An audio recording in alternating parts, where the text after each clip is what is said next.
Heinrich Himmler foi um dos principais arquitetos do Holocausto nazista. Nascido na classe média e filho de uma professora, ele se tornou uma das figuras mais infames da história moderna. Ele foi a força motriz por trás da tentativa alemã de criar uma raça superior e ordenou o genocídio de milhões de pessoas.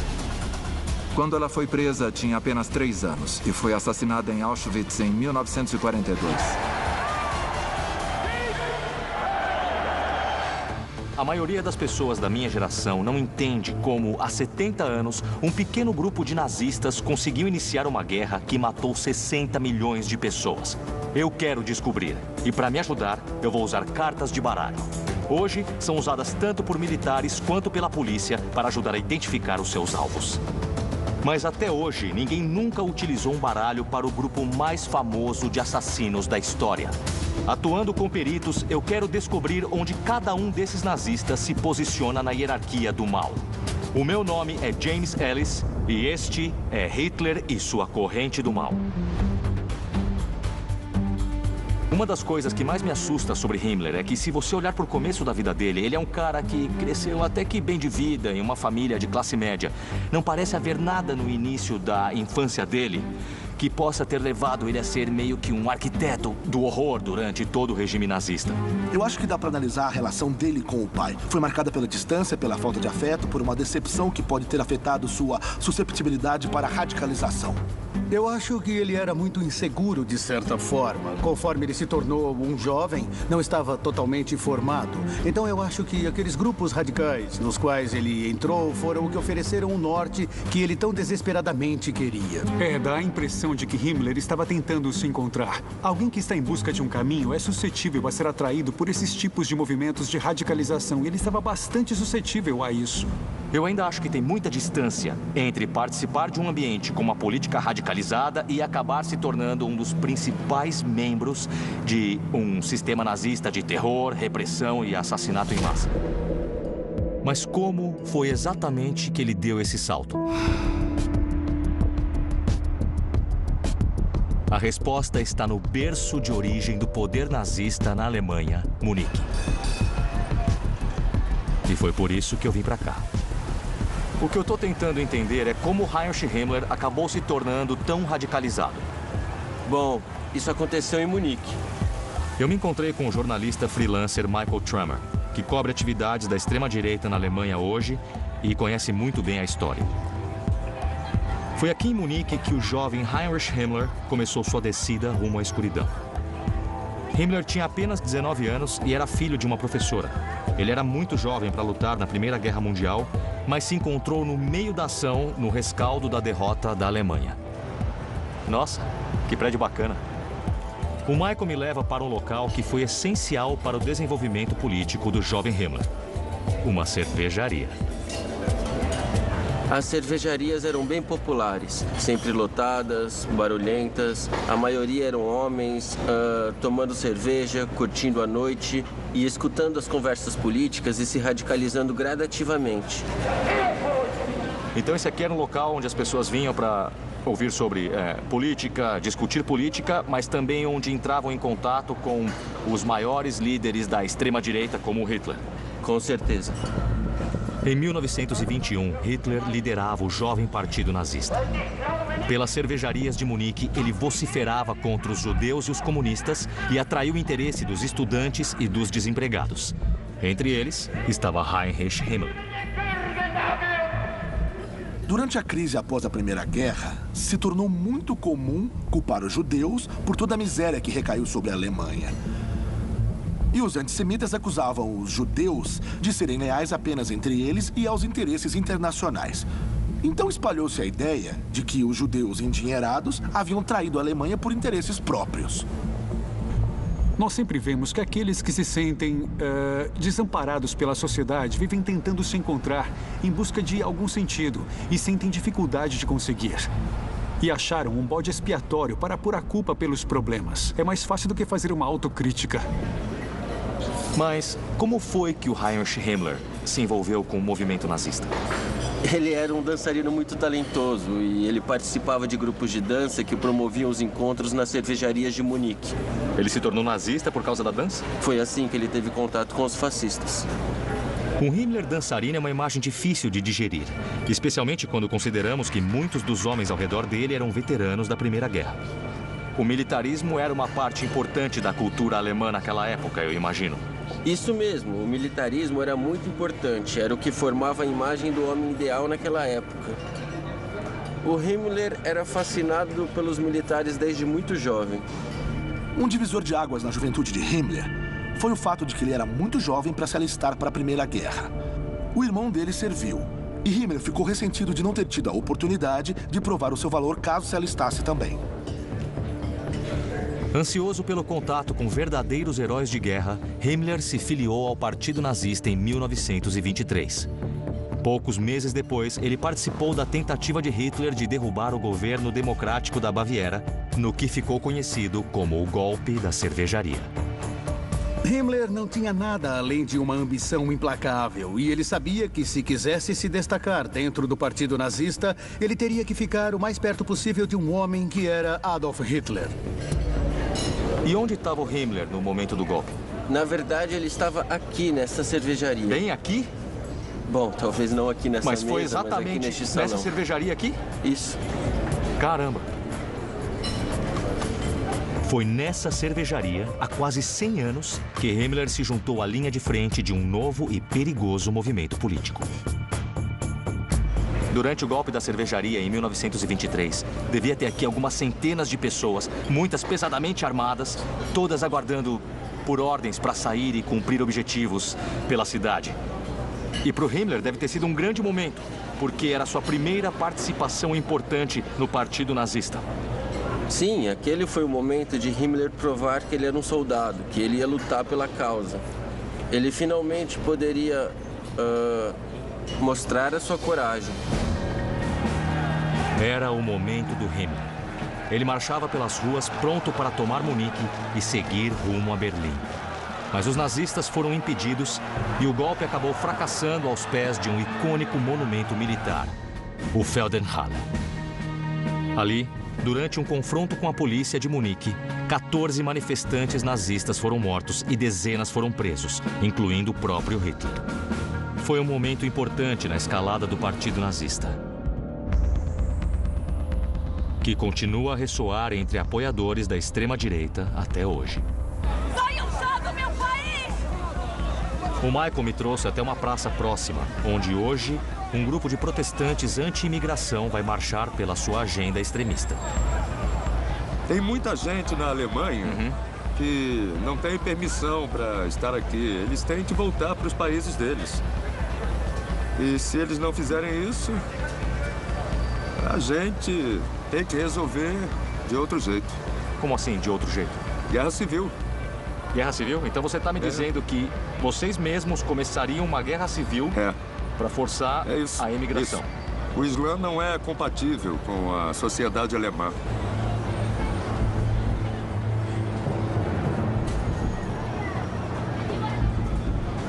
Nós estarmos no século XXI. E essas pessoas dizerem que querem reviver uma época de violência, para mim, é extremamente perturbador e bem assustador. Se nós não lembrarmos da história, não vamos lembrar das lições do passado. E esse pode ser um momento catastrófico para todos. Os paralelos entre o que eu acabei de ouvir e o que aconteceu aqui há mais de 70 anos são inconfundíveis. O mais assustador foi ele falando sobre violência e uma possível guerra civil na Europa. Ele deixou bem claro quando fez uma declaração ao microfone. Eu, no geral, não gosto de muçulmanos, não é culpa minha, mas eu não gosto deles. Esse ódio por certos grupos certamente deu gás para a ascensão nazista na época. Hoje em dia, eles estão focando em um alvo diferente, mas de qualquer forma, eles cultivam pensamentos radicais contra um certo grupo. São abertamente racistas. E como você se sente com relação a isso? Eu acho que é muito perturbador e assustador que um movimento como esse tenha seguidores e se reúna no centro de uma cidade como Munique. Era desse mesmo jeito na época de Himmler, quando sua inclinação ao fascismo fez participar da tentativa de golpe do Hitler. No dia seguinte, Michael e eu fomos para Feldenhalle, onde a tentativa foi interrompida. Este é o lugar onde o golpe da cervejaria foi derrotado. Isso. Então este aqui era um lugar muito importante para os nazistas. O que foi que eles fizeram com esta região quando estavam no poder? Durante o período em que governaram, todos os anos eles faziam grandes comícios aqui e as pessoas tinham que fazer a saudação do Hitler quando ele passava. Então, basicamente, isso foi transformado em um santuário. Sim, isso foi transformado em um santuário. Era um local bem importante para os nazistas na época e até os dias de hoje. Mas como assim ainda é um santuário? Bom, num comício de extrema-direita lá para baixo, um grupo de 10 se separou dos outros, caminhou até este local, marchou a escadaria acima e gritou "Hasta la vista, antifascista!" e fizeram uma quase saudação do Hitler. Hoje, essa saudação infame é uma ofensa criminal na Alemanha e em muitos outros países europeus. É chocante saber que um gesto parecido ainda está sendo usado em um local público. Então você está me dizendo que há 2 anos, um grupo de homens subiu essa escada aqui e quase fez a saudação do Hitler. É isso aí, eu te mostro o vídeo. Eu filmei eles naquele dia. Você filmou aquilo? Sim. Tá, deixa eu ver.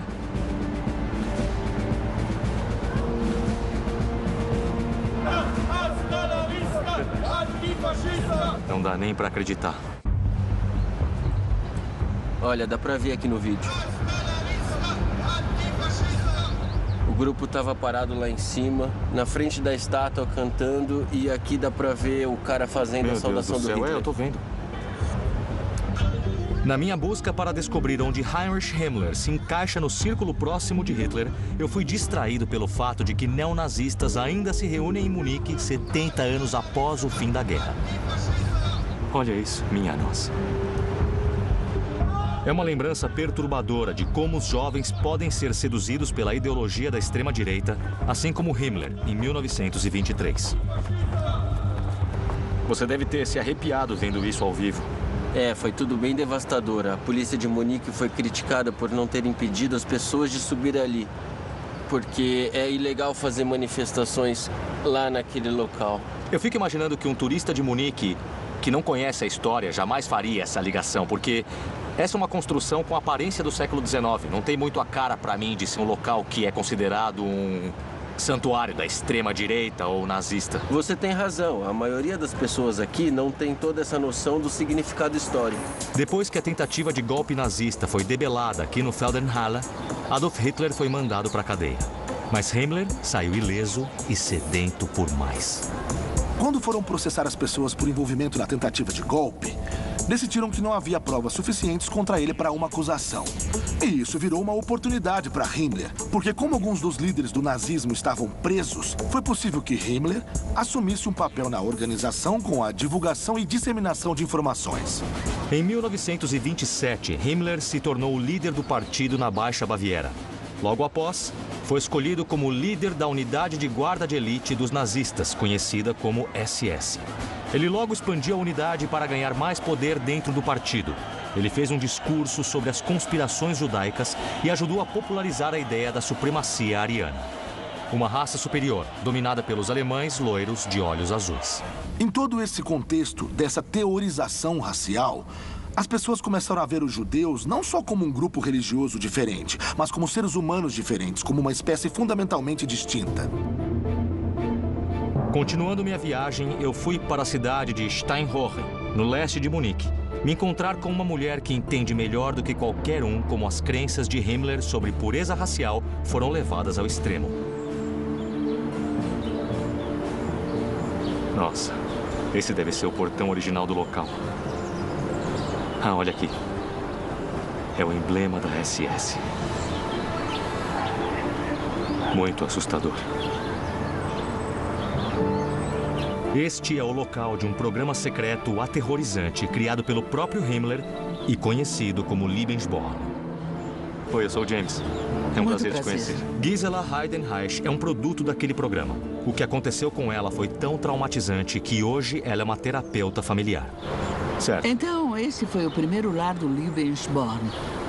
A instituição foi criada por Himmler em 1935 e depois ele construiu a primeira e maior das casas aqui.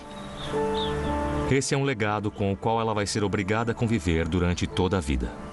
O programa Liebesborn consistia do nazismo e da teoria racial colocados em prática. Era essencialmente um centro de reprodução para membros da SS engravidarem mulheres esbeltas e loiras, que eram bem parecidas com as mulheres saudáveis que os nazistas gostavam. O objetivo era criar o máximo de amostras arianas possível. Por quê? Porque acreditavam que aquele tipo de ser humano era melhor do que um ser humano de outro grupo racial. Era simples assim, era puro racismo. Heinrich Himmler tinha um interesse especial pelo programa. Ele se certificou de que as mães fossem selecionadas conforme a adequação racial. E até acredita-se que ele se considerava o padrinho de toda criança nascida no mesmo dia que ele e ordenou que os agentes da SS procriassem em nome da nação com um mínimo de 4 filhos cada. E aqueles que não tinham 4 filhos? Eles podiam ter filhos bastardos fora do casamento. Ah, entendi. Porque ele dizia, não podemos desperdiçar esse precioso sangue alemão.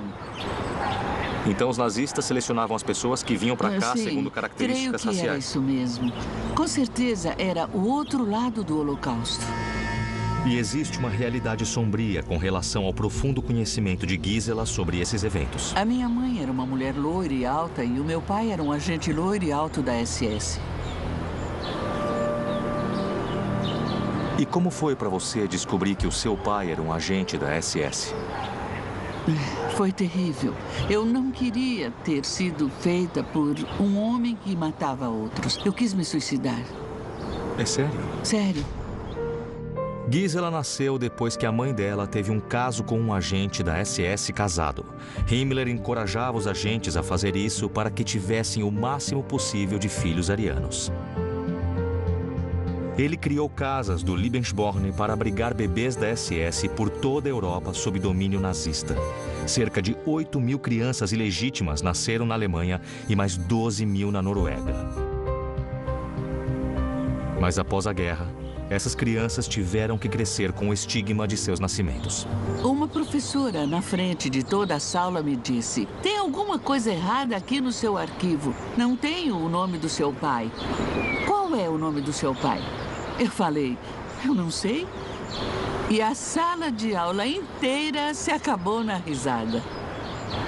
Aquela foi a primeira vez que eu percebi que tinha algo de muito errado comigo. Foram anos difíceis. Na minha missão para determinar onde Heinrich Himmler se encaixa na hierarquia do mal de Hitler, eu estou falando com Gisela Heidenreich para saber mais sobre o programa racista de procriação dele, chamado Liebesborn. E como é ver este lugar? Eu lamento e tenho medo. Como é que eles puderam fazer isso? Como é que eles tentaram produzir pessoas especiais que deveriam, no futuro, representar a Alemanha? Tá. E isso me deixa bem triste e me sentindo culpada, porque eu realmente me sinto parte de todo esse sistema. Então... A reprodução ariana pode ter sido o foco primário do programa, mas Himmler o elevou a outro patamar. O programa Liebesborn não existia só para os homens da SS engravidarem as mulheres alemãs ideais. Também era utilizado para o sequestro de crianças. Quando os nazistas tomaram vários territórios, eles mandavam funcionários da SS que saíam pelos vilarejos e cidades em locais como a Polônia e a Ucrânia e... Oh, tem uma criança loira, ariana de verdade. Vamos tirar ela dos pais, levar para a Alemanha, dar um nome alemão e fazer ser adotada por uma bela família alemã. E vai ser outro ariano adicionado ao grupo. Era uma coisa totalmente demoníaca.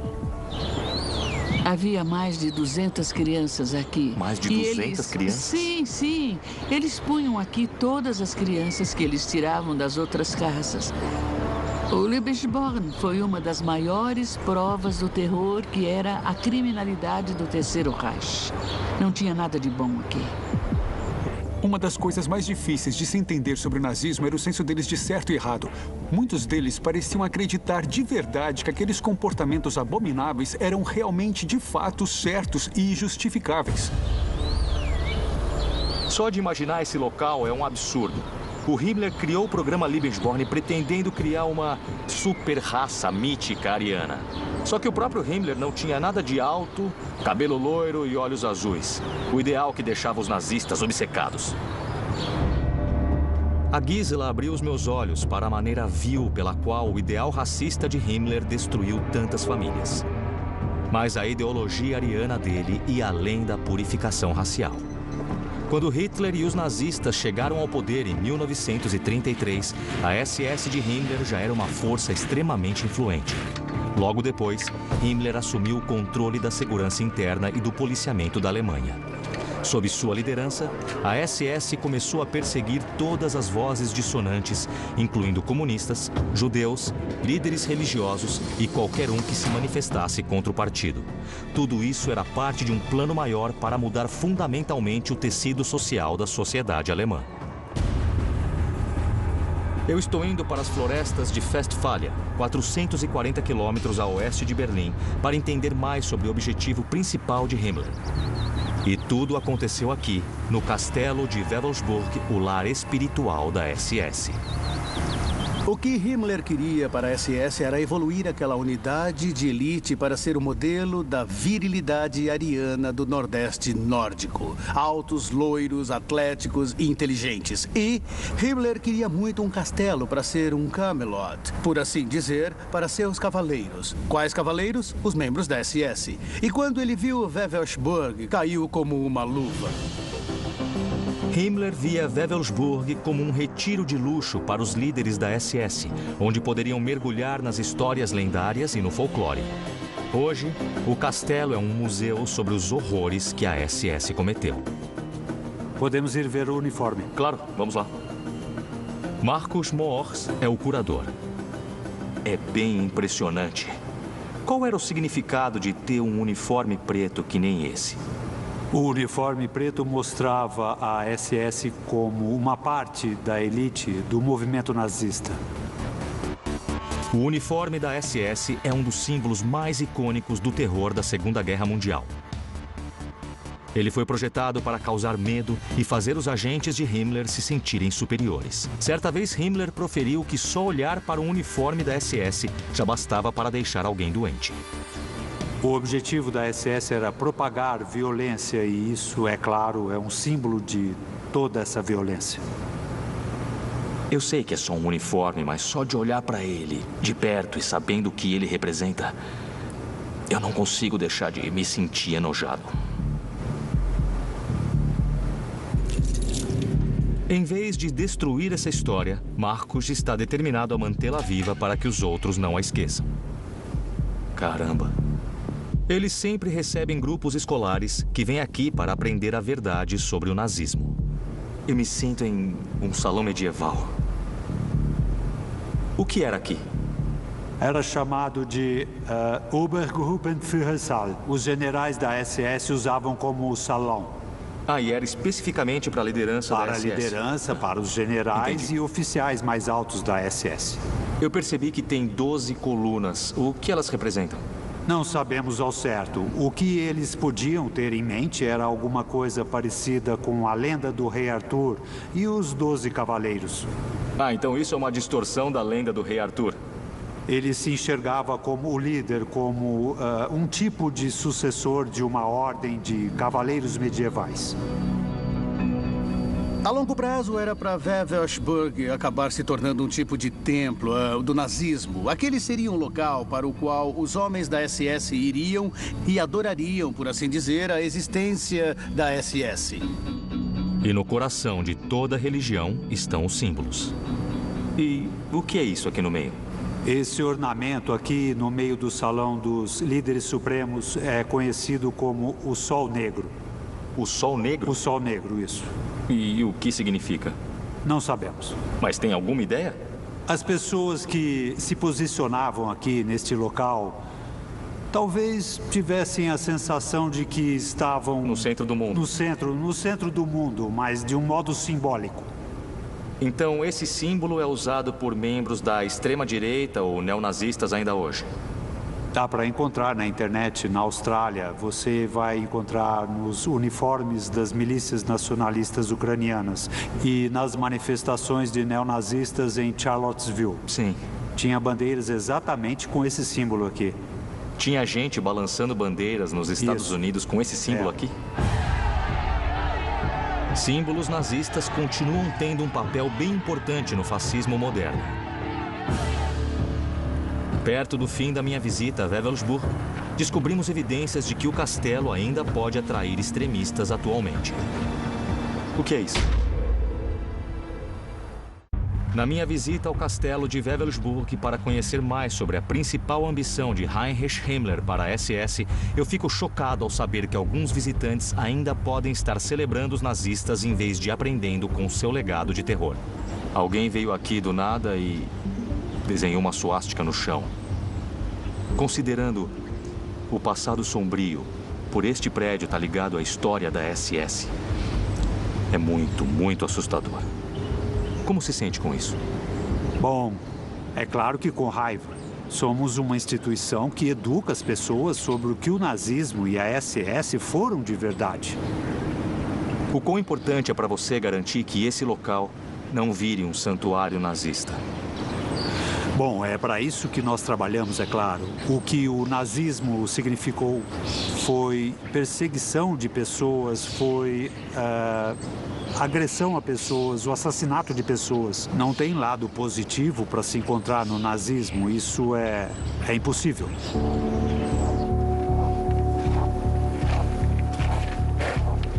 Himmler ter usado Wewelsburg como uma catedral do nazismo pode ter sido perturbador. Mas suas crenças distorcidas tomaram uma forma bem mais aterrorizante. E é para lá que eu vou em seguida, para o local no qual alguns dos foram cometidos. Eu nunca estive em um campo de concentração antes. Sei. É a minha primeira vez. Eu sei que é importante estar aqui, mas sendo bem honesto, eu não estou nada ansioso. Muita gente fala a mesma coisa e mesmo agora, tantos anos depois, ainda é um lugar bastante assombrado e que muita gente tem uma sensação. Alexander Pierman é um arquivista que trabalha no Memorial de Dachau, 30 quilômetros a norte de Munique. Mas é claro que eu me solidarizo. Essa frase é muito famosa. Pode me dizer o que significa e por que ela está aqui? Ela é mesmo bem icônica. Arbeit macht frei. Então, o trabalho liberta. Dachau foi o primeiro campo de concentração nazista criado por Heinrich Himmler. Os nazistas, logo no início de tudo, divulgavam a abertura dos campos de concentração. É sério? Eles queriam criar uma ilusão e diziam: estamos levando as pessoas ruins que são responsáveis por todo o mal da Alemanha antes de nós assumirmos e vamos colocá-las nesses campos de concentração. E com o trabalho pesado, nós vamos reabilitá-las. Então esse era um sistema prisional para reabilitar pessoas que eram vistas como indesejáveis para a nação. Exatamente. A realidade que eles passavam era que o trabalho nos campos era realizado pelos nazistas pura e simplesmente para consertar os detentos. Himmler foi o principal responsável por estabelecer como os campos eram projetados e administrados. Himmler criou uma nova categoria da SS, as Unidades da Caveira, que existiam para gerir os campos de concentração. Isso foi certamente uma parte essencial da construção do poder de Himmler. Ele que comandava, ele punha homens de confiança para cuidar de cada um dos campos e que se reportavam a ele. É bem sinistro, né? Totalmente. Este local tem o nome de Appelplatz, a Praça da Chamada, e foi projetado para fazer os detentos se sentirem pequenos, bem insignificantes, para intimidá-los. Bom, essa área tinha capacidade para receber 40 mil detentos de uma só vez. 40 mil pessoas, bem aqui, na nossa frente. Isso aí. Devia ser uma coisa aterrorizante estar aqui. Era aqui que os guardas sádicos da SS reuniam os prisioneiros para a chamada antes de começarem as 12 horas diárias de trabalho forçado. Depois que a Alemanha invadiu a Polônia em 1939, o fluxo de prisioneiros para Dachau cresceu constantemente e o campo foi expandido. Que lugar é esse? Isso é uma reconstituição de como os dormitórios eram na época. E quantas pessoas ficavam nesse dormitório? Mais tarde, no campo, no período de 1944 a 45, cada dormitório abrigava 500 detentos. Havia muitas doenças. E os detentos só valiam o que eles podiam oferecer para a indústria bélica alemã. Então, as pessoas eram literalmente levadas para o chão. Então quer dizer que o lugar estava superlotado, as pessoas famintas e a SS os fazia trabalhar até morrer. Morria tanta gente que a SS decidiu construir uma instalação para ser crematório. Assim, os corpos poderiam ser descartados aqui mesmo.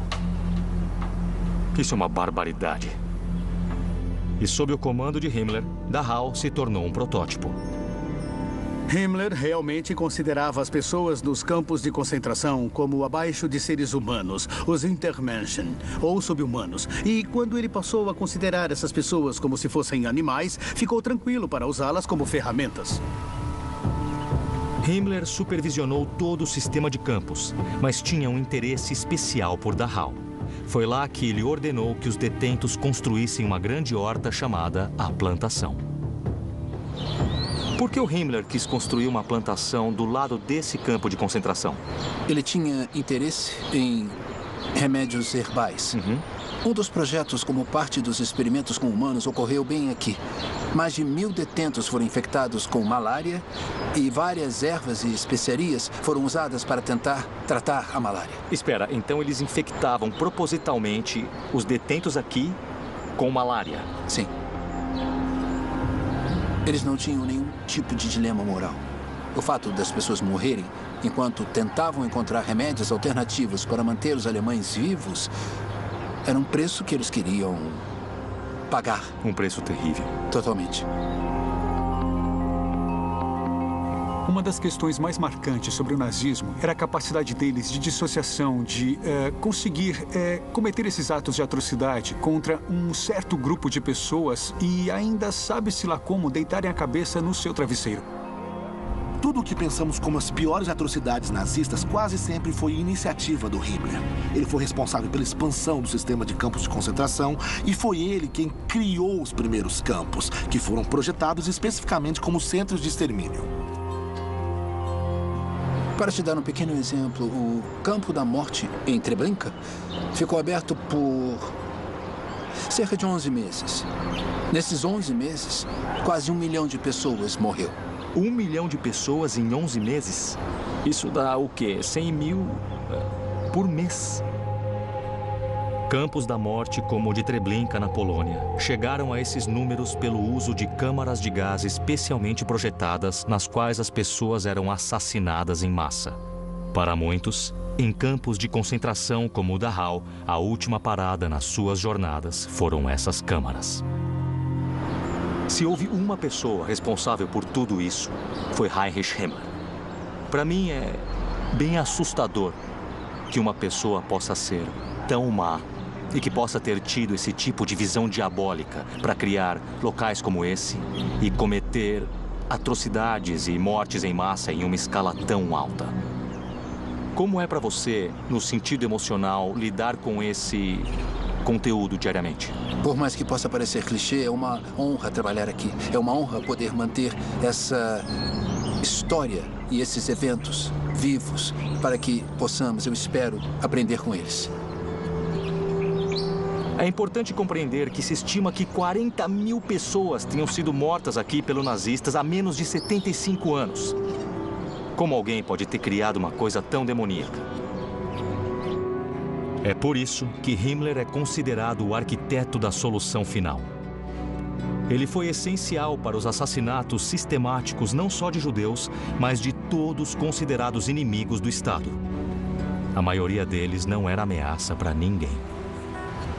A Miriam Grunbaum, quando foi presa, tinha apenas 3 anos de idade. Só 3? E foi assassinada em Auschwitz em 1942. Nossa.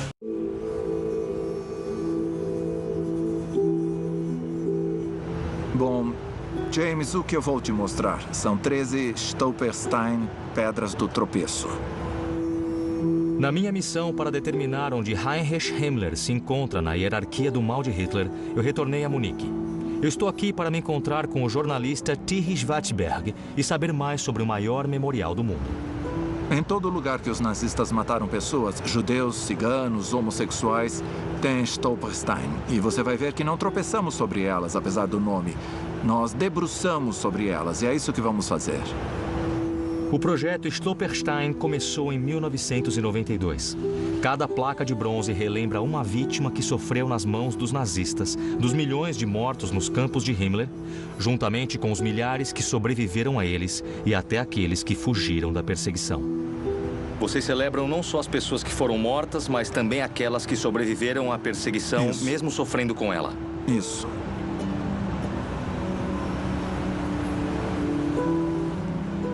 Essas Stolperstein são para 3 famílias judaicas.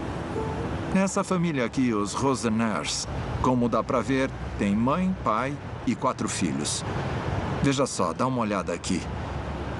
Miriam Grunbaum. Quando ela foi presa, tinha apenas 3 anos. Só 3? Só 3 anos. E ela foi assassinada em Auschwitz em 1942.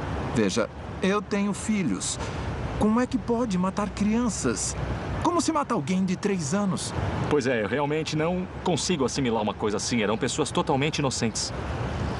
Inspiradas pelo ditado talmúdico, uma pessoa só é esquecida quando seu nome é esquecido, as placas evocam a memória daqueles que os nazistas tentaram apagar. Quando uma placa fica pronta, é instalada no chão, na frente da casa da vítima. Cada texto começa com "Aqui viveu". O Stolperstein não é só um projeto de celebração, mas inclui uma família. Uma família que é formada pelas vítimas, formada pelos seus descendentes, familiares, é formada pelas pessoas que doam as placas, as pessoas que pesquisam as placas e as pessoas que vêm aprender sobre o Holocausto ao debruçar sobre elas. E não tropeçar, mas debruçar sobre essas Stolperstein.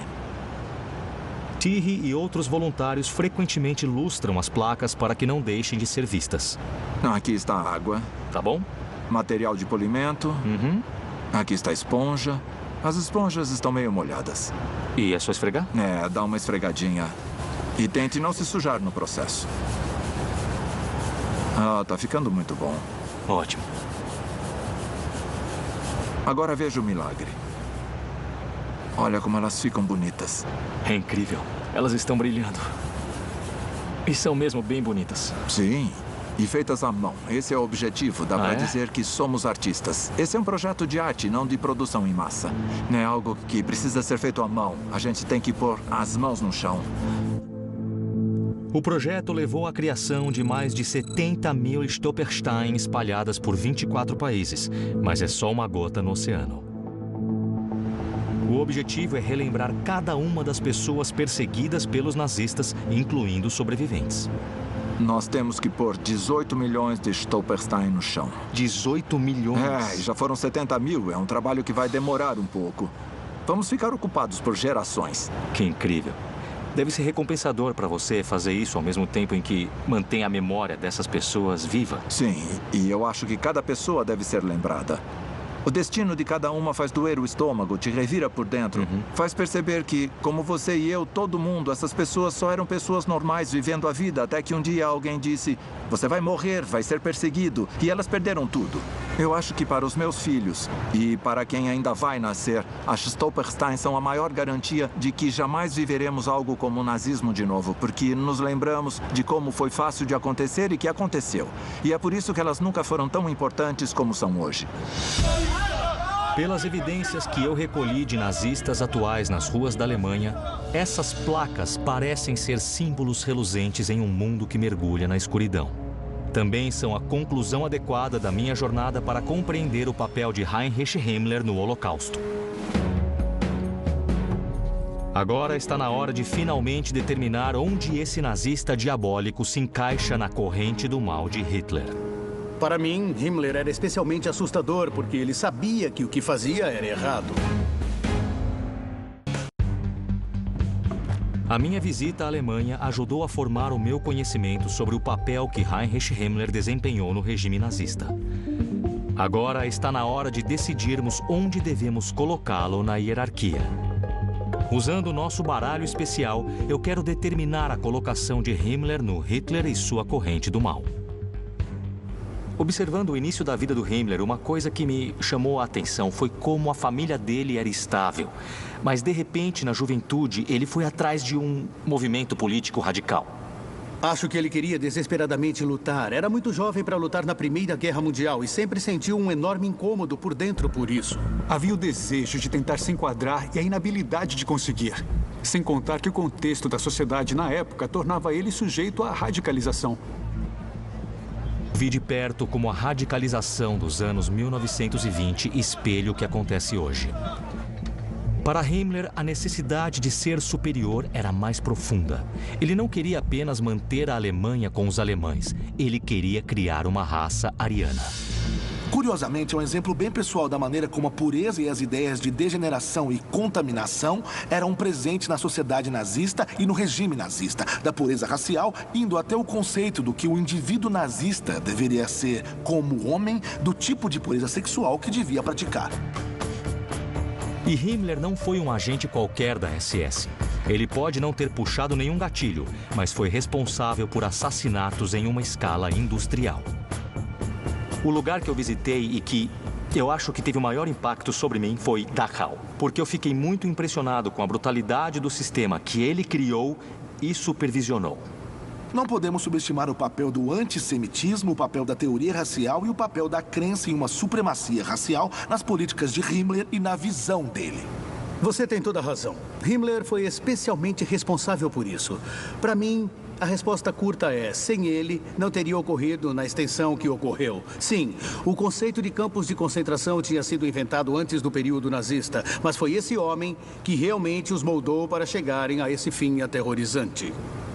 Anthony, o que acha? O Himmler foi a figura que pôs tudo em prática, que criou os campos e que os guiou para a solução final. Então, no final da Segunda Guerra, o Himmler estava supervisionando o terror nazista e o aparato de assassinatos em massa. Ele era um homem extremamente poderoso. Ele se sentia confortável com todo esse poder? Acho que ele se mostrava sereno por fora. Sim, ele parecia estar bem confortável, mas por dentro ele se debatia furiosamente, porque ele sabia que o que fazia era errado, de maneira muito profunda. E ainda assim, ao mesmo tempo, ele parecia ter uma capacidade única de dissociação. Ele reconhecia o certo e o errado. É incrível mesmo ele ter continuado a fazer o que fazia, ter mantido tamanha fidelidade à ideologia. Eu acho que é isso que o torna o próprio mal. Ele sabia que o que fazia era errado. É isso que o torna mais assustador. O estabelecimento do sistema de campos pelo qual tantos morreram torna ele um membro essencial do círculo próximo de Hitler. Mas apesar do terrível legado que deixou, sua época como líder da SS terminou subitamente em maio de 1945. Quando os aliados marcharam pela Alemanha, Himmler tentou se esconder, mas foi pego em um posto de controle. Dentro da cadeia, engoliu uma cápsula de cianeto escondida e morreu. O que eu quero fazer agora é chegar a uma conclusão sobre onde o Himmler se encaixa na corrente nazista do mal. Anthony, o que você acha? O que diferencia o mal nazista é o genocídio, o terror e as ondas de extermínio. Himmler foi responsável pelos 3. Foi o número 2. Guy? Eu concordo totalmente. Ele tem que ser o número 2. Nada disso teria ocorrido sem ele.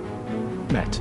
Não sei se a psicologia pode analisar esse caso, mas pela história eu concordo. Número 2. Com base no que eu vivenciei nessa história na Alemanha e na conversa que a gente teve, eu vou concordar com vocês. Para mim foi o número 2 e desse modo ele é o Ás de Copas. Atrás apenas de Hitler, Heinrich Himmler foi a mente criminosa por trás do genocídio nazista. Pelo horror indescritível que ele lançou sobre a Europa, Himmler supera todos os concorrentes no Hitler e sua corrente do mal.